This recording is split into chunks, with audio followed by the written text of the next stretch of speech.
Hi, this is Dale O'Shills, pastor of Church of the Redeemer. Thanks so much for joining me for our devotional time. So glad to be a part of this. Hope you're enjoying these, and I hope you'll share them with other people and encourage them to subscribe as well. I want to ask you a question as we start out this week together and we start out our day together. How helpful are you as a person? You know, that word helpful is a powerful word. It really represents usefulness, the capacity to provide assistance to other people.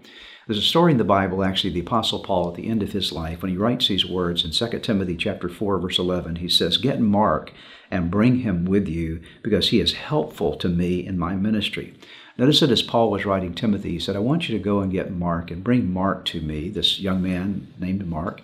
"Bring him to me because he's going to be helpful to me in my ministry. I need his assistance. I need his help. There's a valuable contribution that he can make to what I'm doing."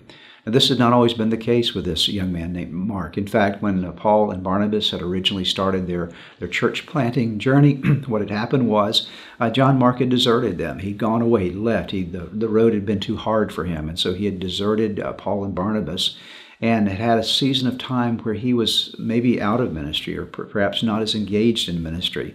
But during that period of time, God was working in his life and maturing him and helping him to get to that place where he became useful to the work of God, helpful to Paul in ministry.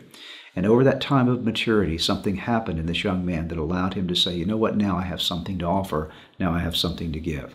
What I want to encourage you with today is that God wants to work in you in such a way that you actually are helpful to the work of God, that you're adding value to the work of God, that you're growing up and maturing and getting beyond the things that might hold you back and saying, you know what, I've got something to offer. I'm going to be helpful to someone today to advance God's kingdom. Make a decision to be a helpful person.